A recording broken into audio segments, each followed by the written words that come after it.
You're listening to the JD Rucker Show. Let's begin.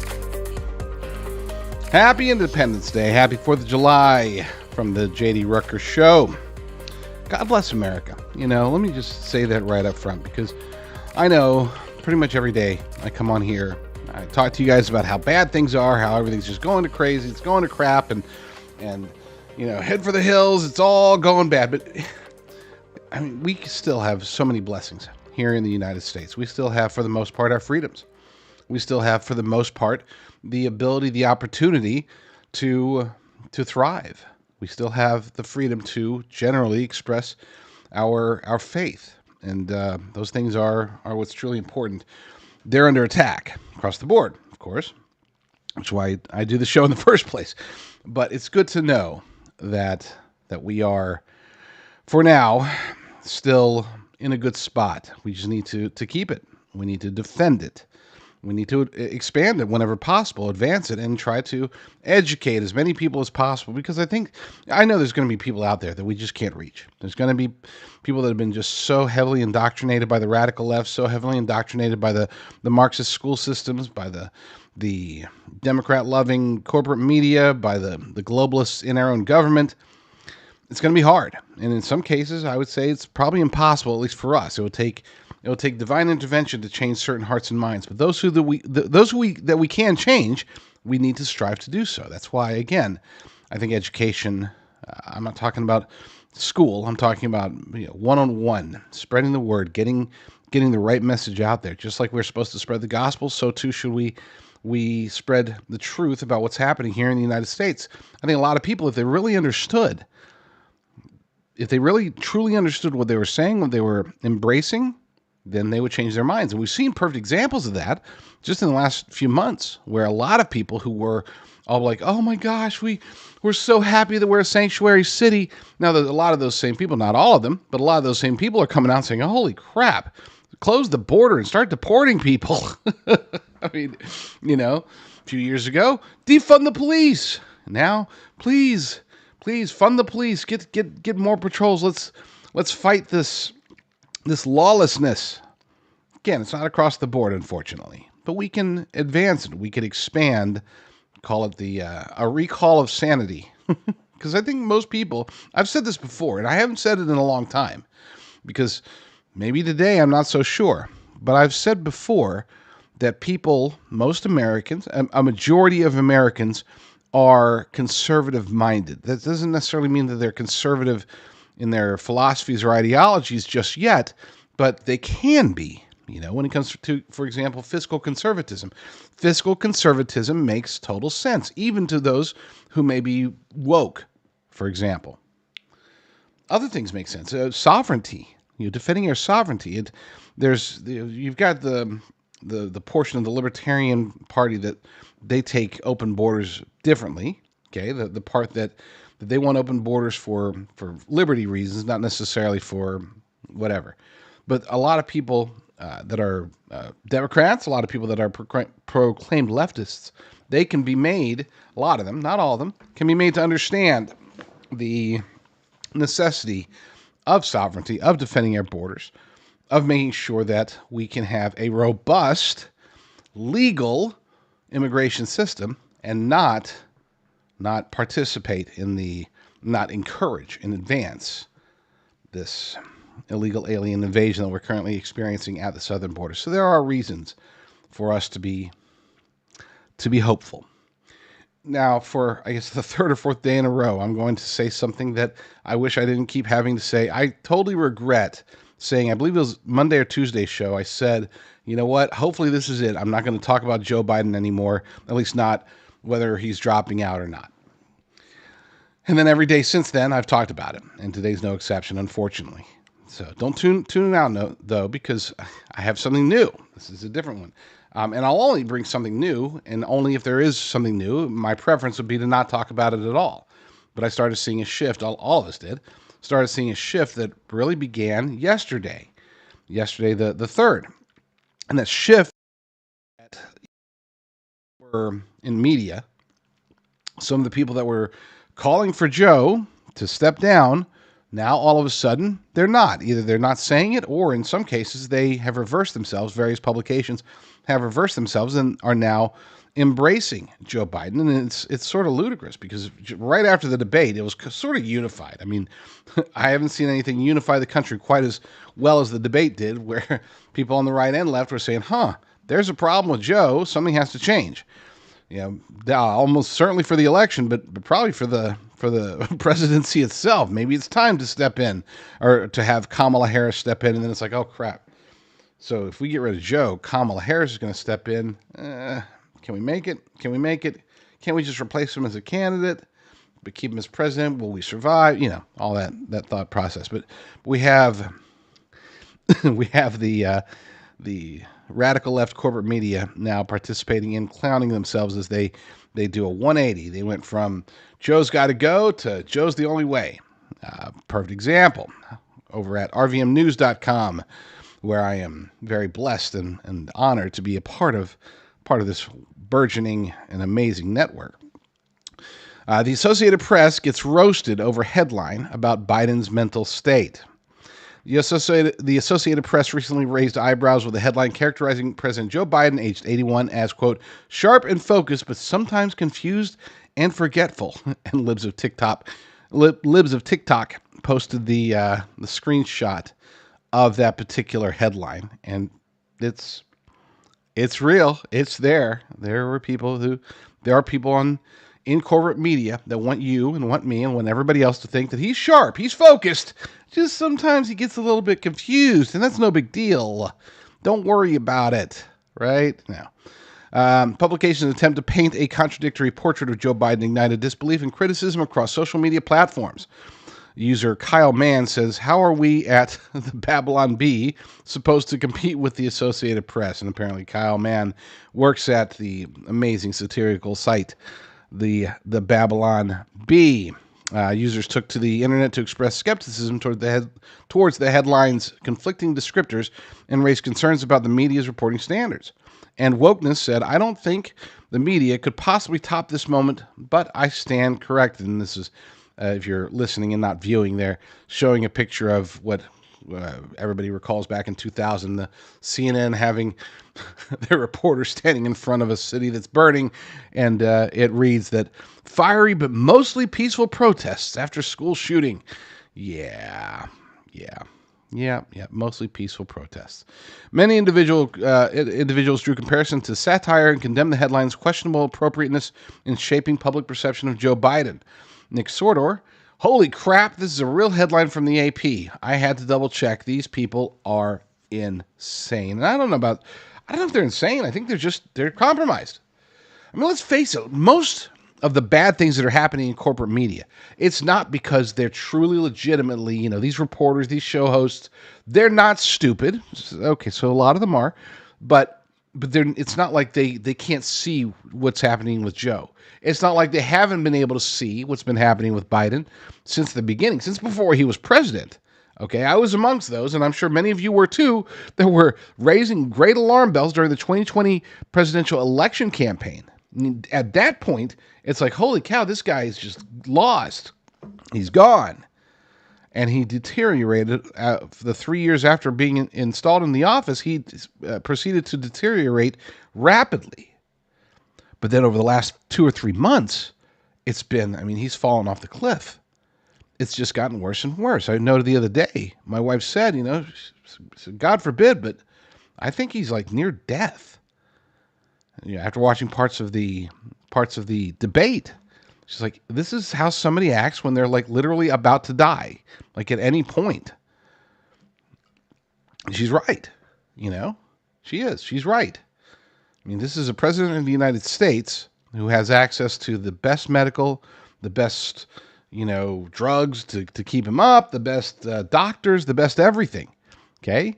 If anybody should be able to maintain, to at least be able to walk up and down the stairs. I know he's old, don't get me wrong. I'm just saying that he has the resources to give him the best opportunity to address his age.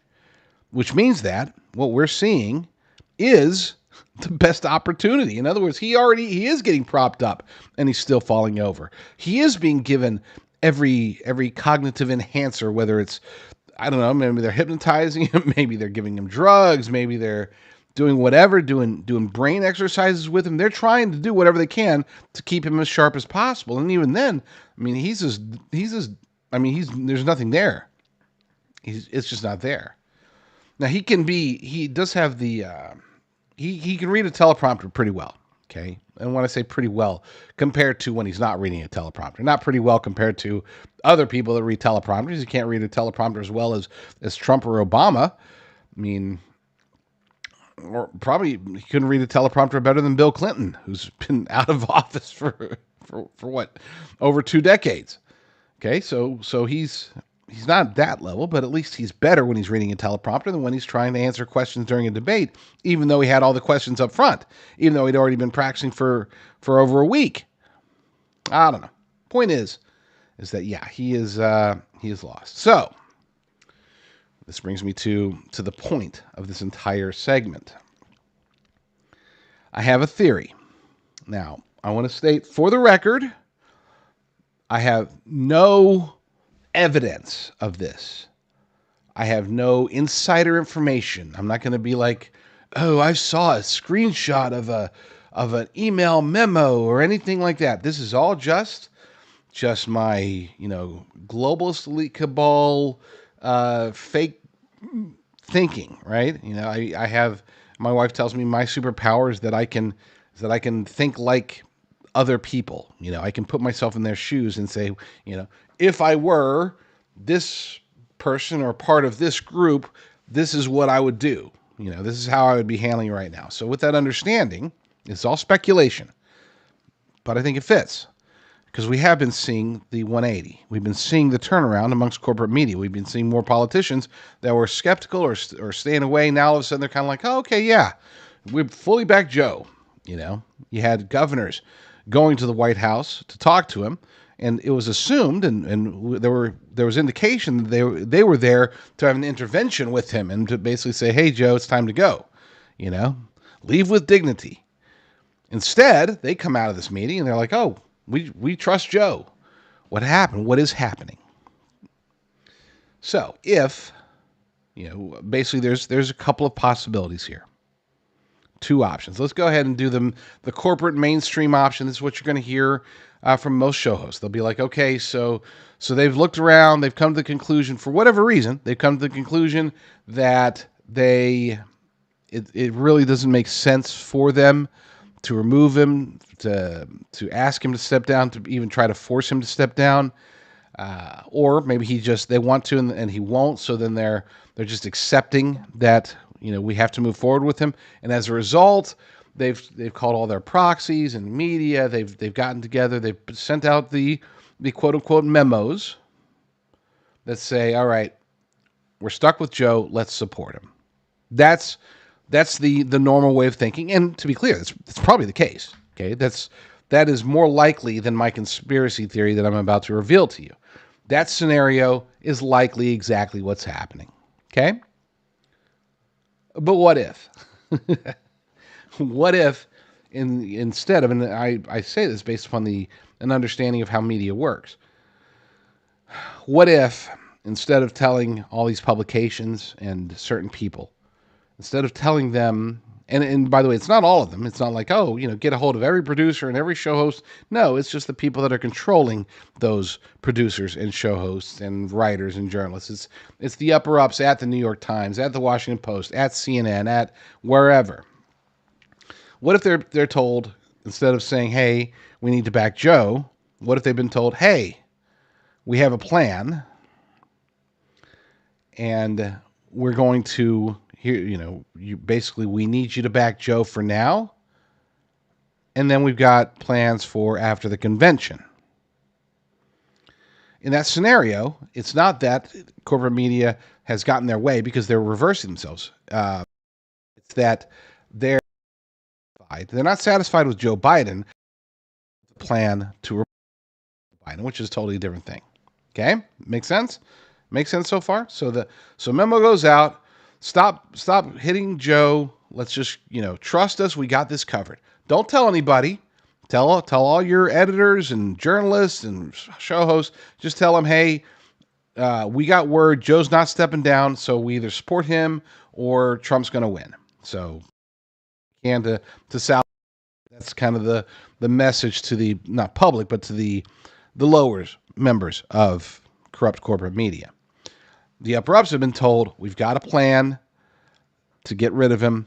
We need you to support him for now, and then we'll let you know when his replacement is brought into the mix.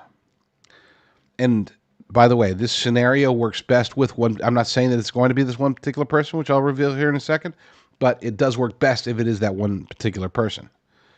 It works best for a couple of reasons, but I'll explain. So anyway, let's say that that's what's happening. The last couple of days, media, everybody's been told, stand down. Okay, support Joe, stand down, business as usual, pretend like he's going to be the nominee. Don't worry, he's not. And the reason that there's some weight to that is because, if they were to say, hey, support Joe because he's our only choice, there are those that would actually double down. Yesterday, the New York Times had put out an article ahead of time. This is before the meetings with the governors, and I would argue that the article was intended to be seen by those governors. It was an article that was sent out to thousands, tens of thousands, hundreds of thousands, millions. I don't know how many people actually look at the New York Times or the social media, but a lot of people were sent the message, but the message was really intended to be seen by those governors. It's kind of like, hey, by the way, Joe's already thinking about leaving. Spread the word. Wasn't true. Wasn't true. And the Biden campaign even came out and was like, they gave us 7 minutes to reply to it. We would have told them no, absolutely positively not. But anyway, and I think that's what they would have done. So I think the New York Times was basically pushing their narrative in the form of journalism, which is far too common today. Anyway, so a lot of them would have, if it was the case of, hey guys, you need to back Joe because he's our only option. We've looked at different ways to do it, and we can't find a good way. I think that some, maybe even most of the publications would be like, nope, that's not good enough. We're still going to try. We're still going to push against him because he's a disaster. He shouldn't be president of the United States. He cannot beat Donald Trump. So we're going to push to have him replaced, even though you say we shouldn't. Yeah, it's not like these guys are total automatons. I'm talking about like the various proxies. They still have brains. They still have a little bit of free will.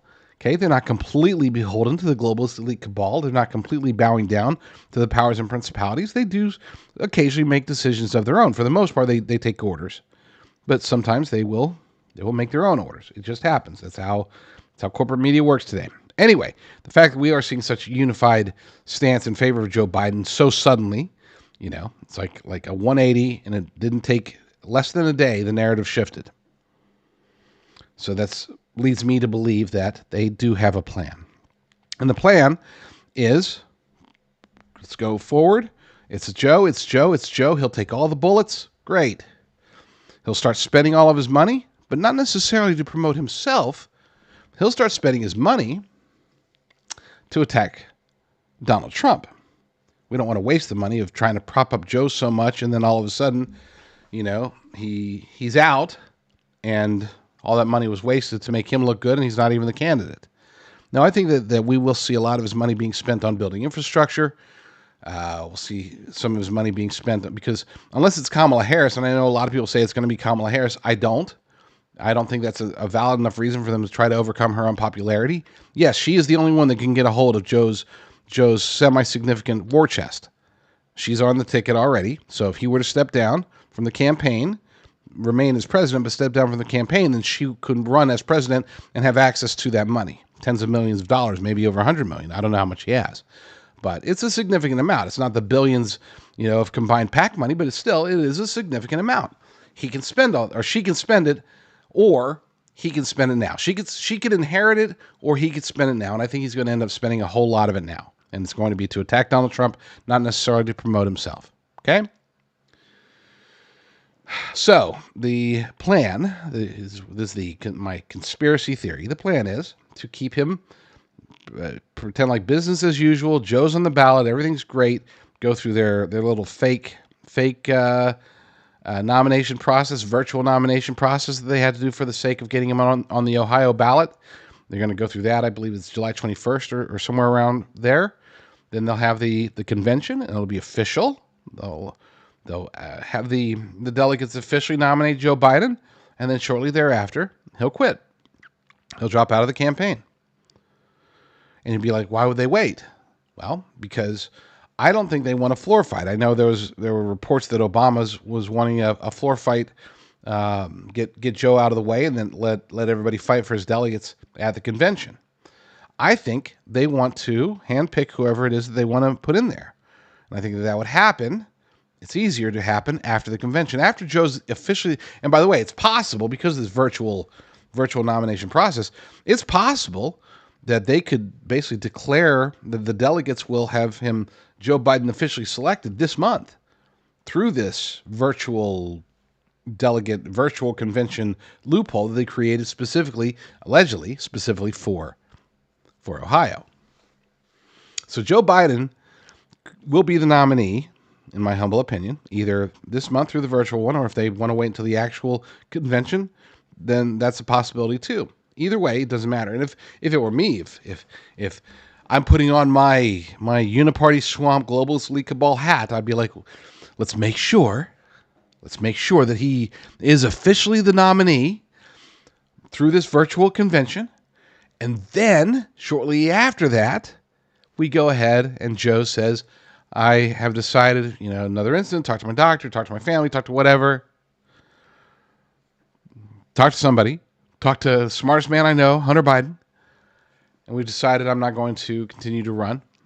Donald Trump must be stopped, and I think I could do it, but I know that somebody else could do it better. So I'm calling on the DNC to accept my resignation as their nominee, and I strongly encourage the members of the DNC to nominate my good friend and pal, Michelle Obama. Now, before you turn it off, because I know that's a lot of people are like, no, it won't be Michelle. It won't be Michelle. Michelle doesn't want it. Michelle doesn't want this. Michelle doesn't want that. Let me explain the few reasons that I do believe that she is still the most likely scenario. Number one, polling wise, she's doing the best. Trump beats all the other candidates in recent polls. They airdrop in Gavin, he beats him. Trump beats Newsom. Trump beats Whitmer, or as they call him, Gretchen Whitmer. Trump annihilates Joe Biden, annihilates Kamala Harris. Okay. The dark horse candidate there would be Wes Moore as an unknown. He has certain advantages. I just don't know if there's enough time. Okay. If this were last year, then I think Wes Moore might become a favorite, the governor of Maryland. But no, I think that when they look at it, number one, they see the polls, and Michelle Obama does the best against Donald Trump. Number two, and all of this is circumstantial and speculative, but number two, it's because she's been spending a whole bunch of time not only saying that she's not interested, but not even feigning interest. Like with Gavin Newsom, it's like everything he does, it's like, oh yeah, he's saying that he's not running, but you could tell it by the smile on his face and the fact that he's going to all these various events and the fact that he's trying to get out there and yada yada yada. Oh, he's clearly running, or he wants to be the replacement candidate. Same thing with Gretchen Whitmer. It's like, oh my gosh, oops. I have a national book tour that just happened to be happening now. I'm going to have to travel the country and talk to people. What a strange coincidence. Whereas Michelle Obama's like, hey, I'm not doing this. I'm out of here. I'm going to go do my thing. Okay, y'all do what you want to do. I'm going to do what I'm going to do. She's acting totally disinterested. So if she were to be airdropped in as Joe's replacement, they could say that she has been reluctant. She hasn't wanted to do it. But Joe specifically asked her to do it. He said that he would only do it if it was somebody that he knew and trusted. And she's the person that he knows and trusts. I mean, imagine that narrative. Imagine that narrative. Reason number three, why I think it's Michelle, is because whoever it is, if it's not Kamala Harris, they're going to start with a major fundraising. They're going to be in the hole. The only person who could reverse that I shouldn't say only person, the one who has the best chance to raise a whole lot of money really quickly would be Michelle Obama through Barack Obama's old network. They could raise money so fast. They would set records. Okay. We're talking about 9 digits in a week. Okay. 9 digits worth of fundraising in a week after she were to announce, after Joe were to basically, at least for the public's eye, beg her to do it. So yes, I think that all of this pro-Joe stuff that we're seeing all over the news, all of this, we're behind Joe. Barack Obama's saying it. Bill Clinton's saying it. Hillary Clinton hasn't said it, but she will. I think that she is already being positioned as the person. I could be totally wrong. I hope that that's not the case, by the way. I would rather not go up against Michelle Obama. Main reason, it's not because of the polls, it's not because of the fundraising, it's not because of anything else. It's because she doesn't have a political track record for us to attack. If it's Gretchen Whitmer, if it's Gavin Newsom, if it's Hillary Clinton, if it's anybody who's been in public office, we've got a track record. And you might say Hillary doesn't technically count because she hasn't been in very recently. Fine. I would take on Hillary in a heartbeat anyway because she's Hillary and that's fun. I would, if I had my preference on who would replace Joe Biden, it would be Hillary because that was so much fun. I mean, let's face it. Think back to 2016. Wasn't that a blast? Seeing Trump going at Hillary, seeing her wobbling in front of the cars, and seeing, Hillary would be a fun one to attack for the next couple of months. But no, I don't think it's going to be her. I don't think it's going to be Gretchen. I don't think it's going to be Gavin. I don't think it's going to be any of those people. I think it's going to be Michelle Obama because she doesn't come with a track record to attack. That's not the only reason, but that's one of the reasons that I don't want to see her be it. I'm not going to say I'm scared. I think Trump wins. Trump wins against any of them, in my humble opinion. The question is, will they try to steal the election? The answer to that question is yes. So the real question becomes, will they do enough to be able to steal the election? And I would say the answer depends upon who it is. Each different candidate has their own pluses and minuses that makes it to where they would have to cheat more in order to beat Trump. Like if it is Joe Biden, if he does stay in, then I think that they won't even try as much simply because they'll be like, well, let's just cut our losses. Why try? Because we're going to have to manufacture more votes than exist in this particular city or that particular state or this particular county or whatever. So we're sticking our neck too far out to get Joe back in.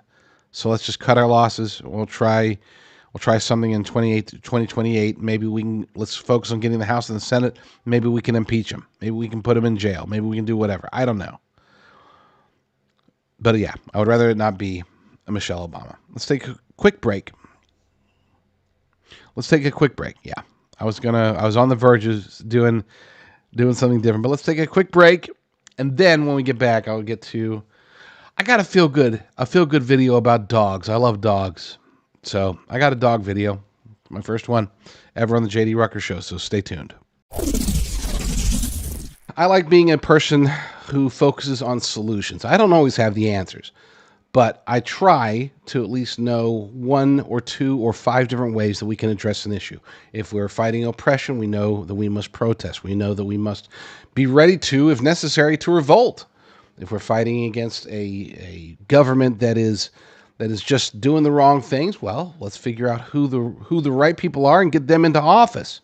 Those are the types of solutions that just about anybody can offer. If anybody who's out there doing a conservative or alternative news show, they can at least tell you, go vote and go protest, right? But one thing that we have that's unique about us is that we do actually get involved directly with one particular problem, and that's long-term survival, preparedness.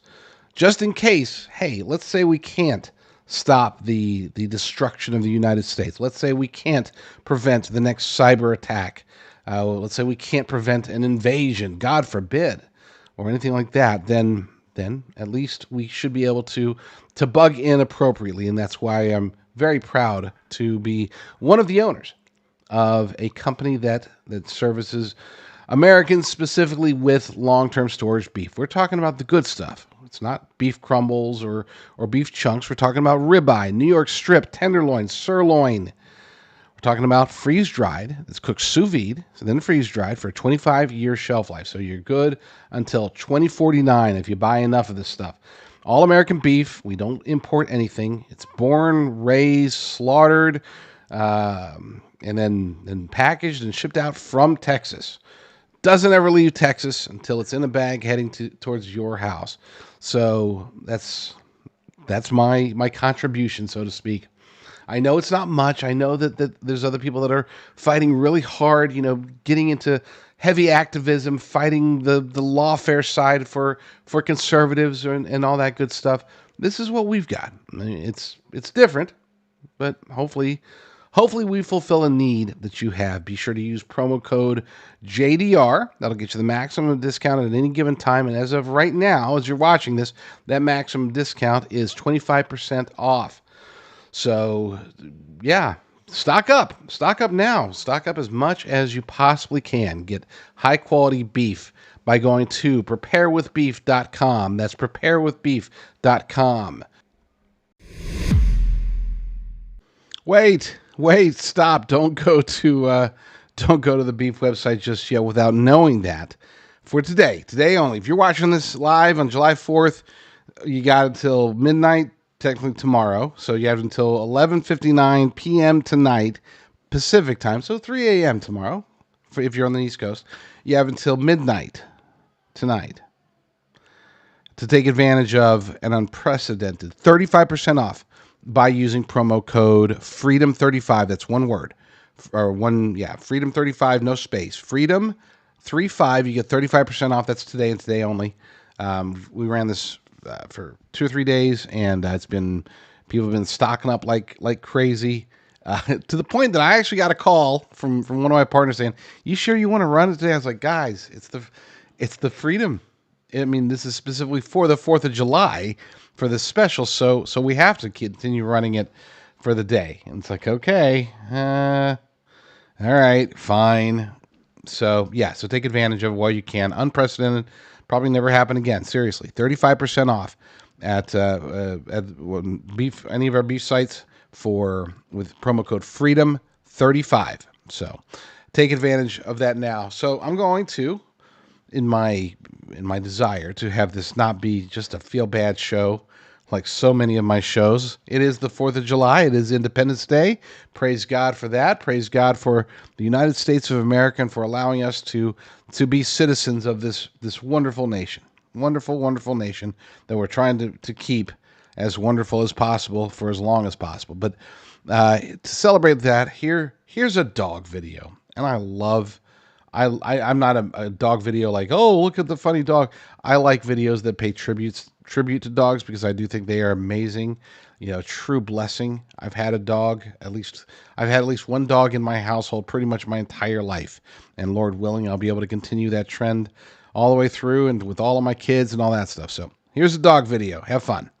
So God made a dog.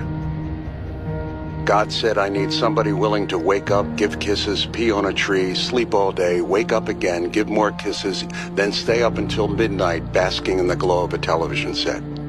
God said, I need somebody willing to sit, then stay, then roll over, then with no ego or complaint dress in hats they don't need and costumes they don't understand. Somebody who, no matter what you didn't do or couldn't take or didn't win or couldn't make, will love you without judgment just the same. So God made a dog. God said, I need somebody strong enough to pull sleds and find bombs, yet gentle enough to love babies and lead the blind. Somebody who will spend all day on a couch with a resting head and supportive eyes to lift the spirits of a broken heart. Somebody who would bark and then pant and then reply with rapid wag of tail when their best friend says, let's go for a ride in the car. So God made a dog. I really do love dogs.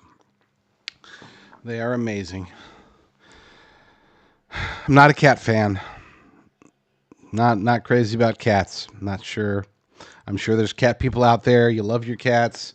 I'm sure they offer something. Maybe someday. No. No someday for me with cats. Speaking of cats, let's talk about terrorists. Same thing, right? I just offended, 40% of my audience? No, I'm not sorry. I don't like cats. Anyway, terrorists. Right now, we are faced with, I think, much, much greater threat than we had for 9/11 or any other time in our nation's history. We are willingly, as a nation, allowing terrorists into the country. And one would think that logically, even if we take away the lack of logic that goes into having our open borders, allowing terrorists to come in. I'm not even just talking about the crime, the economic effects, the rapists and murderers that are coming in. I'm talking specifically about the actual terrorists, people that have a desire to kill us. People who are here with the sole intention of destroying the United States of America. And we're letting them in, in the thousands? Maybe tens of thousands? Maybe hundreds of thousands? Oh, God forbid if it's millions. I mean, there's nothing we could do. There's probably nothing we can do against if it is hundreds of thousands. But I think it is. And so you think, logically speaking, that being the case, that the Department of Homeland Security, considering that it's their job to prevent terrorist activities such as what happened on 9/11, you would think that they would be trying to stop it, maybe trying to keep track of the terrorists, maybe trying to arrest and deport them, maybe at least putting out bulletins focusing on potential terrorist attacks, looking for terrorist cells. Instead, they're focused on you and me. We are, in their humble opinion, the most likely domestic terrorists out there. They have not been ashamed of this. They've been basically talking about it for a long, long time, ever since Joe was installed into the White House. So yeah, there's an article we have over at Based Underground right now. BasedUnderground.com. This is through Natural News. Author Laura Harris. DHS focuses on domestic terrorism while ignoring influx of actual illegal alien terrorists. There are people coming across the border, at least thousands. It's probably not millions, by the way. I mean, there's millions coming across the border. It's probably not millions of terrorists. We're probably looking at either thousands or tens of thousands. It's not hundreds, and it's probably not hundreds of thousands, but it is a lot. It's plenty. I mean, it was 19 terrorists were able to cause the mass destruction and fundamentally change our nation? That was 19 of them? What can they do with hundreds, thousands, tens of thousands of them? The answer is a whole lot. According to the article, the Department of Homeland Security has been warning the public about potential violence around the 2024 general election and other socio-political issues, but has failed to address the increasing number of illegal immigrants with terrorist ties entering through the southern border. Joe Biden has maintained a strong stance on combating domestic terrorism since taking office in 2021. Since then, DHS has issued 2 advisories to address potential threats from extremists. Extremists. That word just bugs me. Following the January 6th Capitol riot. It wasn't even a riot. Whatever. Through different international reviews and potential extremist violence warnings. Yet, there has been a noticeable lack of alarm over reports that individuals linked to terrorist organizations are entering the United States through the southern border. We hear about it. We hear the news. We hear it from some, not all, but some in Customs and Border Protection. But we don't hear about it from DHS directly. The greater department isn't saying anything about it. They're ignoring it. They're willfully ignoring it, and they're pretending like it doesn't exist, but we know it does. Back to the article. For instance, NBC News reported in February that over 400 people crossed the border with the assistance of an ISIS-linked smuggling ring, including 50 individuals whose whereabouts remain unknown. 19 terrorists took out the Twin Towers. As of February, at least 30,000, quote, special interest aliens, which are migrants from countries considered potential national security risks, had been released in the preceding 15 months.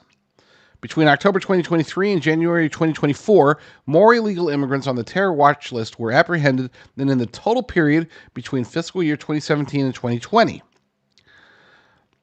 October 2023 to January 2024. My math might be crazy, but let's see. October, November, December, January. That's 4 months.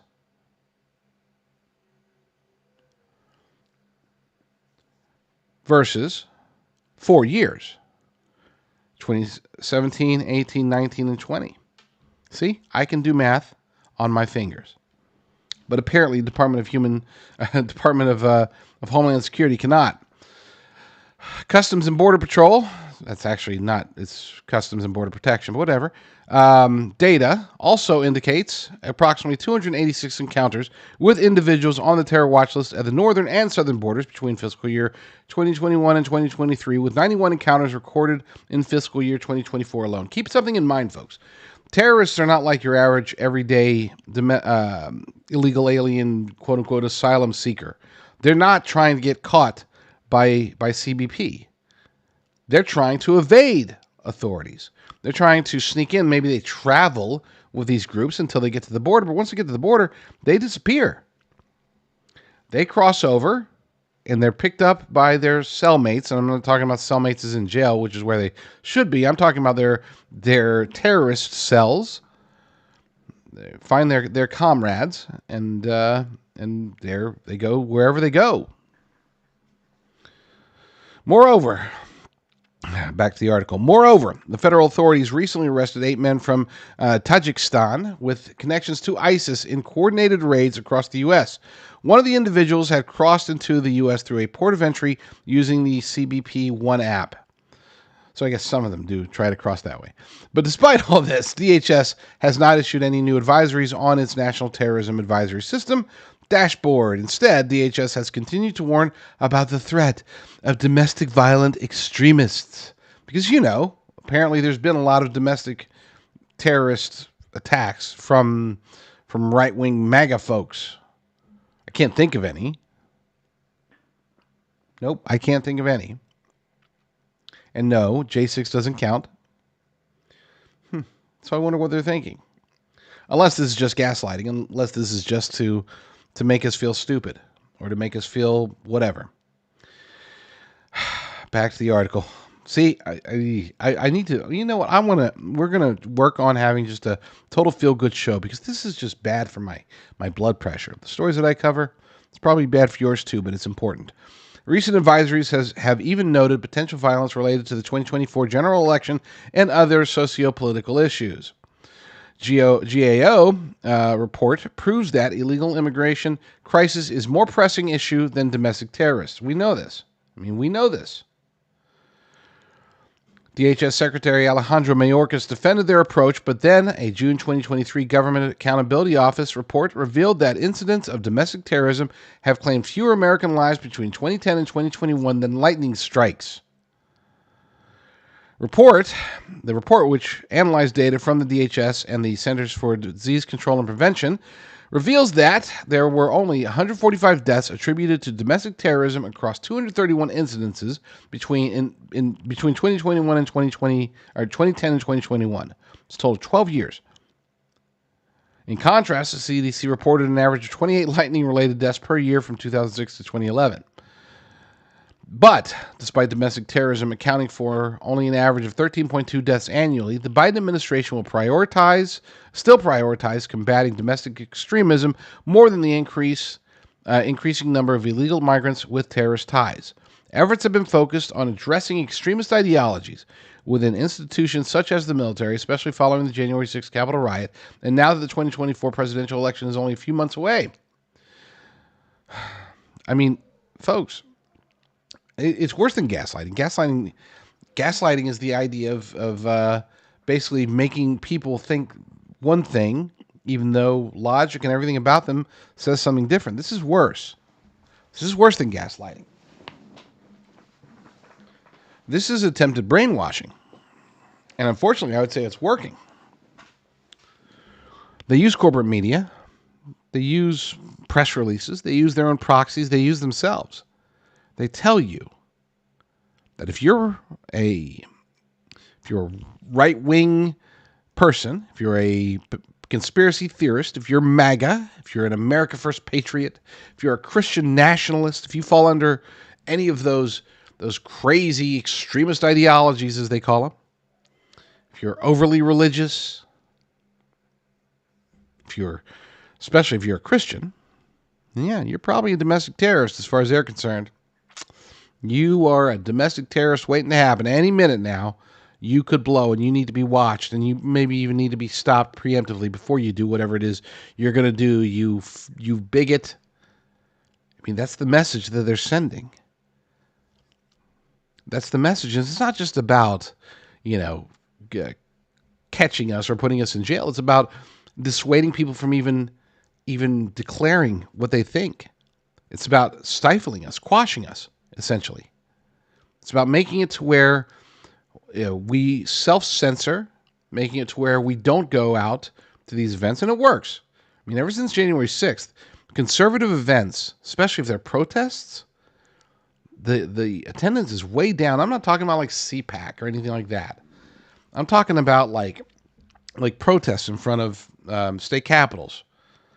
I'm talking about speaking out at school board meetings. We saw a wonderful, an amazing rise in people willing to go to school board meetings and speak out.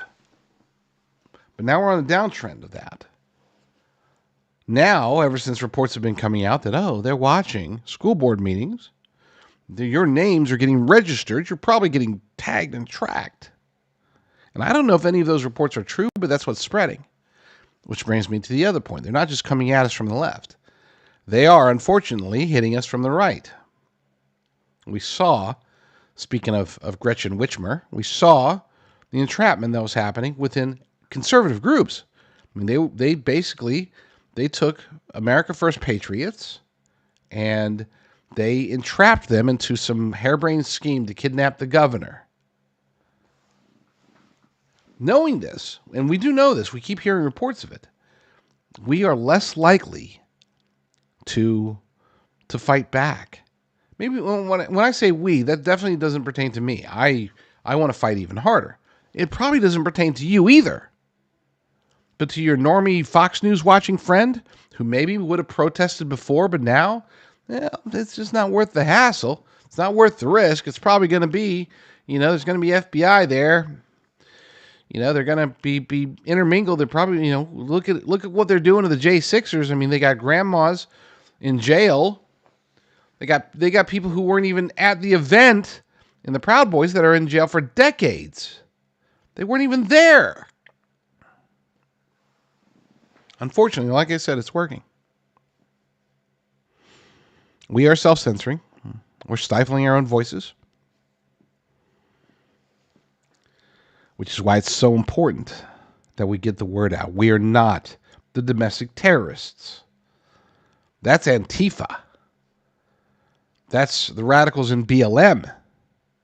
And are there people on the right that could be? You betcha. There definitely could be. Someone would say, Timothy McVeigh was a right-wing extremist. If you really look into Timothy McVeigh, if you really look into the Oklahoma City bombing at all, but I won't go down that road today. We have to just stop pretending like they're not coming after us. This really is the key here. But stop being simultaneously, stop being fearful of the repercussions. Go protest. Protest what you want to protest. Do it lawfully. Do it legally. Don't have a few drinks ahead of time. Don't get juiced up and be ready to fight anybody that comes along.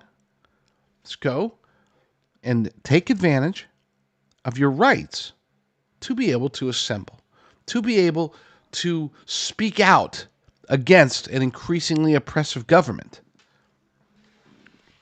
Because if we don't do these things, then one of two things are going to happen.